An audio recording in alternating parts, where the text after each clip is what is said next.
G'day everyone, welcome to the Flight of the Next podcast. You're joined by me, Holly, Dean and Jonathan. We're going to talk about the matches against Western Sydney Wanderers that happened yesterday. So we'll start with the men.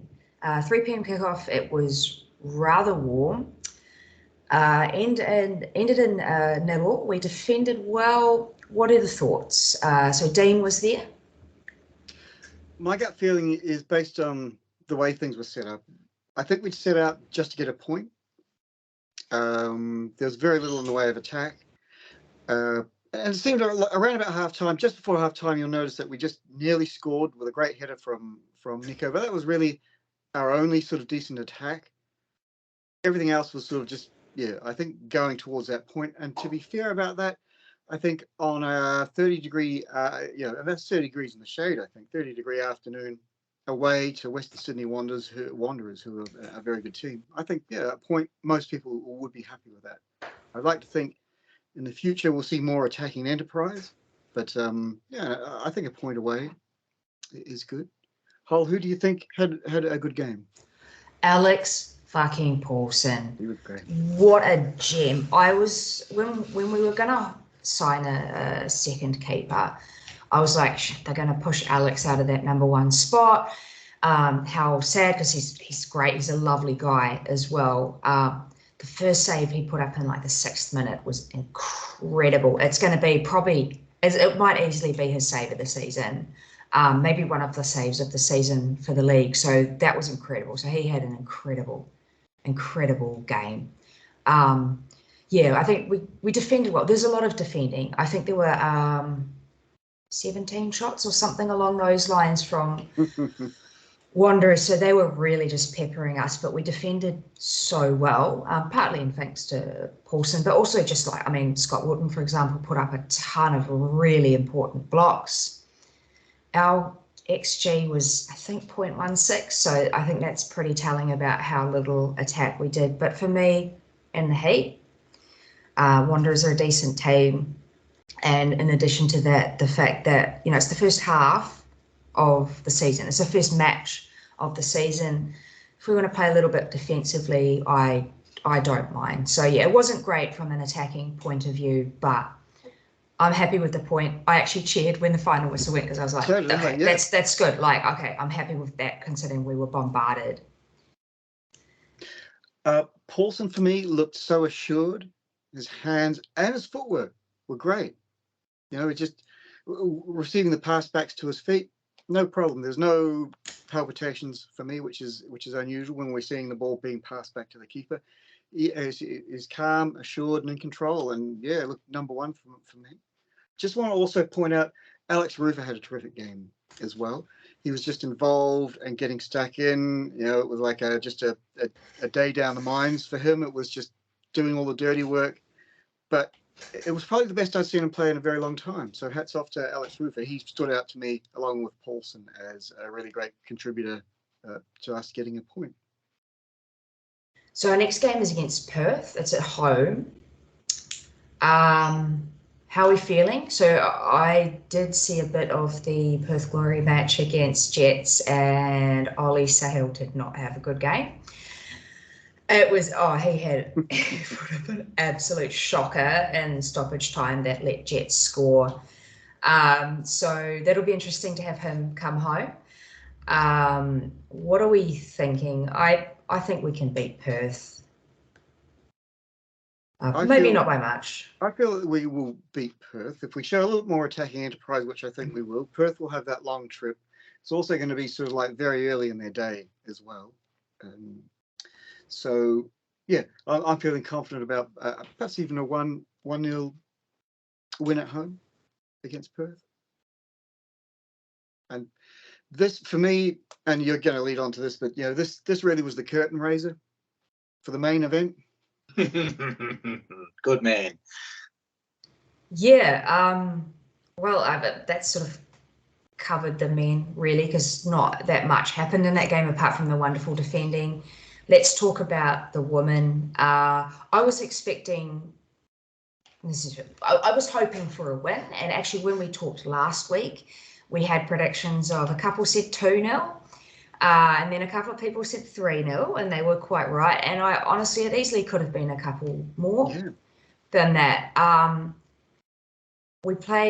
I think we played the better team the whole game. There was a period at the beginning of the second half where Wanderers were playing decently, but at the end of the day, especially at the end of the match, that last half hour, it was all us. That last 15 minutes especially, absolutely all us. And what a wonderful, just a wonderful, it was so, the whole time on the way home, I just had this grin on my face. It was beautiful.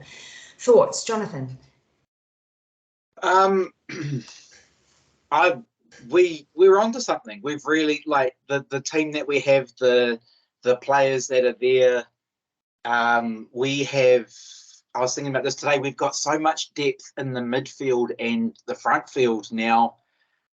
Players are really going to have to compete to get on to the pitch, and the injection of Davison and Speckmeyer and Hope, just they make all the difference. They just add a different level of competitiveness and professionalism to the team, which just it's the little things that they do right that make all the difference. And in my view.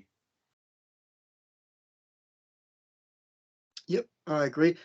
For me, the standout players yesterday were our young players who have just come into the squad. But I think the invisible work that the visa players put in probably set that up.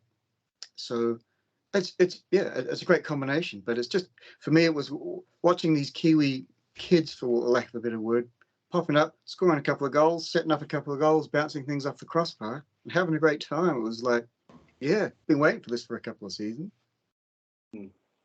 Absolutely incredible. Macy was, so many of them were great, but yeah, Macy really had a fantastic game. And in fact, we've picked her as our player of the match for that one. She put up a couple of really blinding runs in the first half, a shot that came off the crossbar, and then of course that goal in the second part. Mania Elliott, again, great game. So it just feels like it's coming together. It's coming together, and it's so good. It's so good to watch. Like, this is the performance. This is what we've been building to. After that game, like I said, I had a big grin on my face. I felt so good about that performance. It sort of was probably only topped by the first win that we had against Canberra, and what a milestone that was. That's probably the second happiest I've been following this team, just because it was so dominant. It was beautiful, and we're privileged to follow this team. We really, really are. And we think of that lineup, and then you think of the 3 senior players who didn't travel: Longo, Wynnum, and Robertson. And we can put in a performance like that without those 3.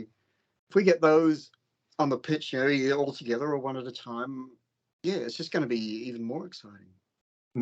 I actually I fired off a quick message to Annalie Longo this morning saying, will we expect you back in the next round? And she was like, yes. I was like, well, you're going to have to work hard to get a starting spot over Macy Fraser, because Macy's, that number 6, she's owning that position. So it's a really interesting conundrum for the coaching team to think, who do we have on the field?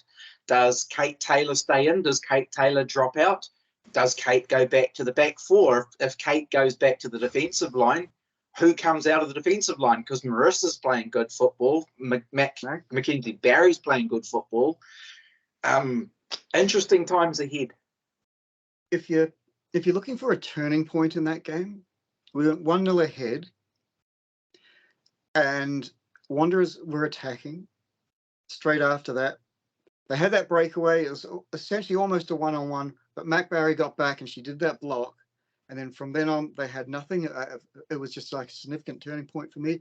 And then, as Holly says, that 29 minutes, it was just all us. It was like someone had flicked a switch, and maybe Wanderers had just sort of, I don't know, switched off or whatever. But we just went into sort of like beast mode, and it was great to be there to watch that. I feel a little bit for the Wanderers. So we have a couple of friends who are Wanderers fans. So we had Megan, Borg, and Tommy come over, and my former grassroots coach, Alan, came over and sat with us as well. And you can see it's a little bit depressing for them. I think it was a huge blow that Caceres came off for them. She's a very good player. I hope she's okay, because she literally had to be stretchered off, and that's always a massive concern. But yeah, for them, they seem kind of resigned to their fate, and I really do feel for them, because they're a program that could be much better than they are at the moment. They will be able to have Millie Clegg playing for them in a couple of weeks. Just sadly not this week.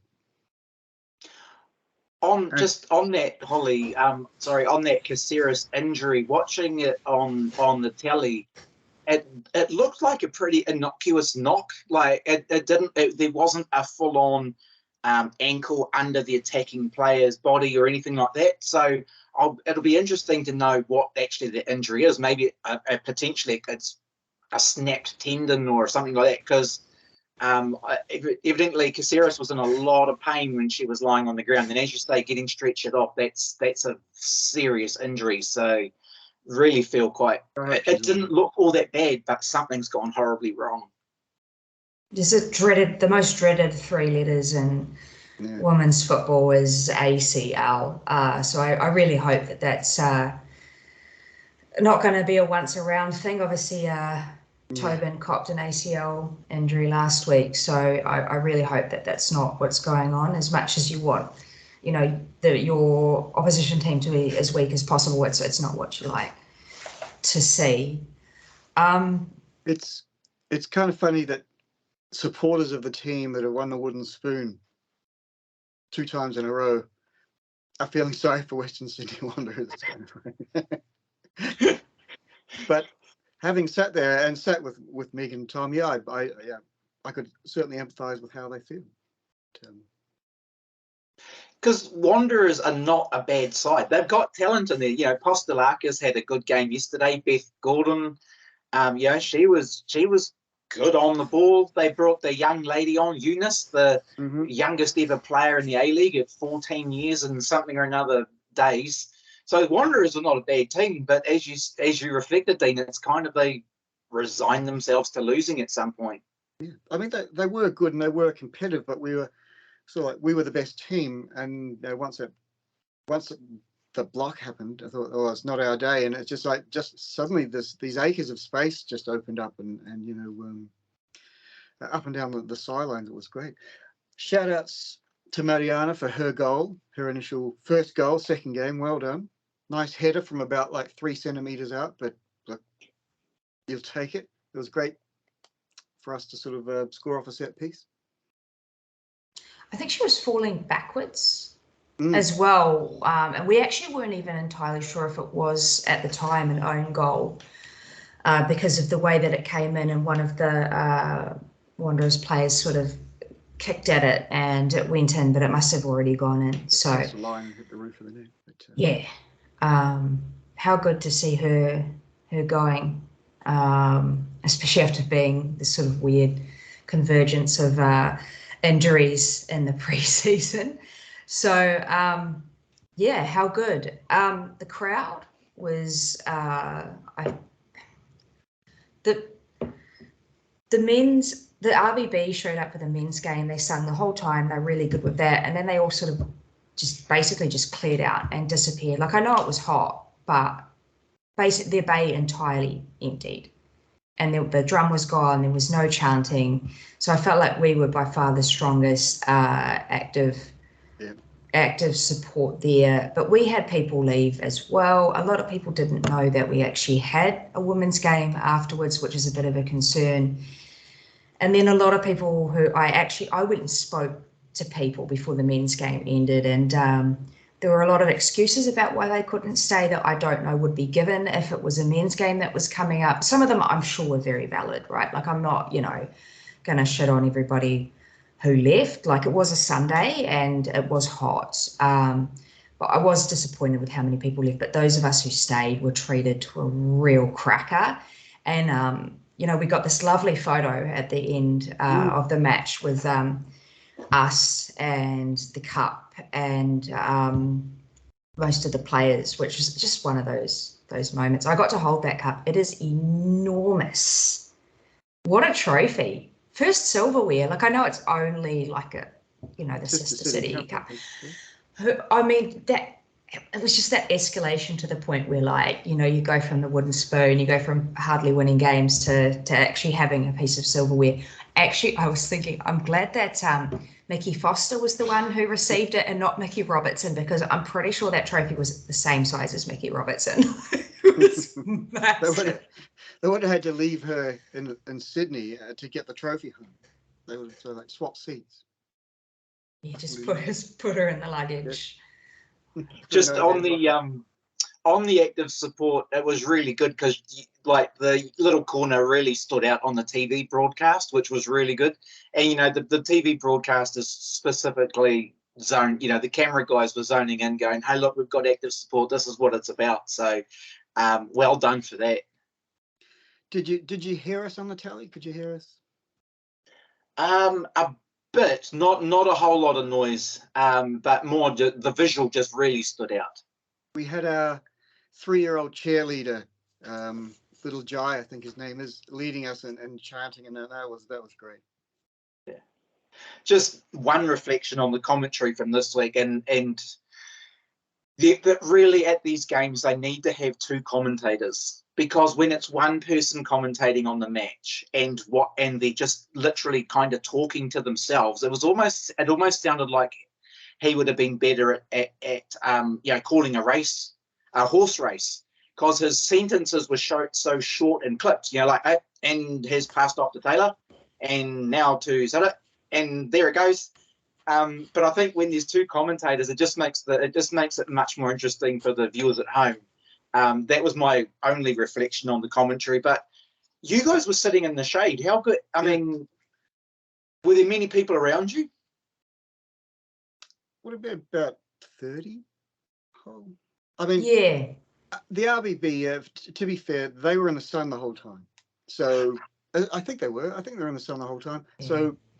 So 90 minutes in the sun, quite draining. But yeah, disappointing for Wanderers that they didn't stick around. But it's like for us and the people who left for us, it's like you've just had a meal of mashed potatoes with no salt, and then you don't have the dessert, and the dessert's like this amazing ice cream sundae with like hundreds and thousands on it and stuff, and it's like, you know, you've just sat through that, and then you've gone without seeing what the the dessert is. It's like you've missed out.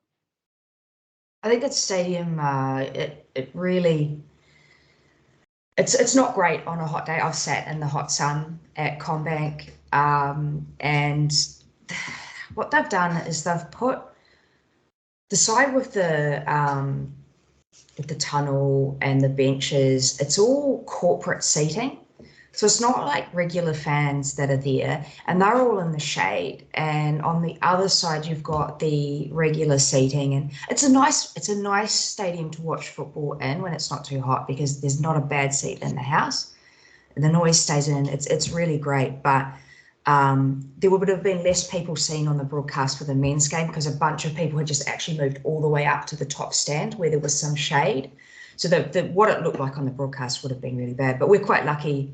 The away bay was basically in the shade for, both of the games. And hats off to both teams for coming over after the games as well. So we had everybody come over. You may or may not see on Twitter, but we managed to give Oscar Zavada his award for last year. So I'm glad to get rid of that, because it's 3 kilograms of glass, and I'd carried it almost across Sydney by myself. So I'm glad to get rid of that bloody thing. So what was the story behind the cardboard begging thing? You know, that sort of like, as you see on footage in most games, there's the cardboard signs where everybody says, please may I have your shirt, please may I have your shirt. So we're just sort of trying to do a little reverse of that. We've managed to do it twice now. So we've done it for Annabelle Martin, And now we just did a little cheeky little sign for Oscar Zavada asking him to accept this shirt. And then if you zoom in on the picture, you'll see at the bottom it says, also, please keep your shirt. But I'm not sure that we're expecting the trophy to be awarded, because the team was sort of gathered in the middle, and then somebody called Foster over to go and get something. And then somebody started talking about this trophy, and then just the looks on everybody's faces and the celebrations was great. They were just sort of like overjoyed. And yeah, it was great just to see our Americans just sort of like, wow, we won something already, and just sort of like jumping up and down and happy, and just everybody was just sort of, it was great to win, but that was just the cherry on the dessert with hundreds and thousands on. It was yeah, I think quite a sneaky little trophy to win. So just what do you guys? So just on the flip side of things, because we've been all optimistic and cheery so far, just something that I noticed yesterday that I think perhaps the team might need to focus on, and that's the defenders on the set piece. I just noticed a few times that Marissa Vandermeer and Mackenzie Barry are getting a bit caught flat-footed on their set piece defending. As you said, Dean, when they're in motion, Mackenzie Barry is an absolute rock of a defender, but there's a few times on the set piece that was kind of like, just wanderers are just, yeah. I'll have to check that, because I sort of, obviously I'm there and I've got my rose tinted goggles on, and everything's looking good. So I'll have to look at the replays for that and just see. They're physical and big enough to be able to sort of, handle and marshal themselves in the area. But I'll check that. So it's something that didn't stand out for me. I don't think there was any sort of negatives for me. Maybe just the whole how long it took us to score, but or that there wasn't enough time, because really we wanted 7. And we came pretty close. Yeah, as Hull mentioned, we could have had 6.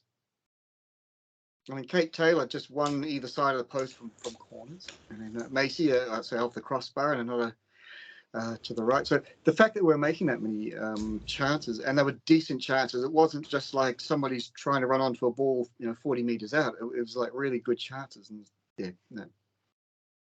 thrilled about everything. So the next game, so they're not playing this coming weekend. I'm not sure why. It might be an international break again. Oh, are the Ferns play? I don't know that they are. Anyway, international break then. So they're not playing. There's no dub this coming weekend. The next match for the ladies is with the double header with Brisbane Roar at Sky Stadium. So I'd normally say, we can beat Roar with the team that we've got and how we're going. Roar have actually played really well. They beat Sydney FC. They've got Tamika Yallop. They've sort of been a disappointing team, I think, the last couple of years, but they've had 2 good wins. Did they beat Western United the week before? Was it Western United? Yeah, top, yeah. Yeah, so they've been good.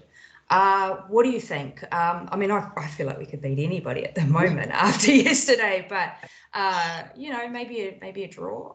What do you guys think? I'm going 2-1 to the Phoenix, with the home ground support, with the Foster Street kids up in the stand, sort of like singing them home. I'm thinking, and the Yellow Fever, of course. 2-1 to us. I won't tell you the goal scorers just yet. I'm gonna err on the side of caution, and I'm not caution, but I'm just going to go the other way. I think it'll be a 2-2 draw. I mean, the Roar are sitting top of the table. They're playing classy football. So are we. We're unlucky to have be 1 from 2, but I think it'll be I was saying to my daughter who lives in Wellington, I said, you need to be at that match. That's going to be a humdinger. That's going to be a really good game. What about you, Holly? So I think probably maybe a draw. I'd be happy with a win. I was just going to look at the table because we're 4th on the table. We're above Sydney FC. We're Melbourne Victory. Oh, yeah. Honestly, if we stopped the count, like everybody who's in the top 6 would be very happy. But Roar top of the table. No, sorry, that's Perth. Perth top of the table. Jesus. Okay, well, either way, it'll be interesting to see. But yeah, no game this weekend. The men will play Perth, so we'll be all sure to tune into that. But on that, Perth have played 2 home games, haven't they? So Perth, Right, yeah. I don't know that the Perth women have been on the road yet. So yeah, pretty sure that because they played the first week in Macedonia Park, and then this weekend I think they played at home again. So I wouldn't read too much into Perth being top of the table. Sorry, Grace Charlie, but we're going to beat you. Just one quick keeping up with our exes. Are we saying that? Is that what we're calling it? We still love our exes. There we go. That's what it should be called.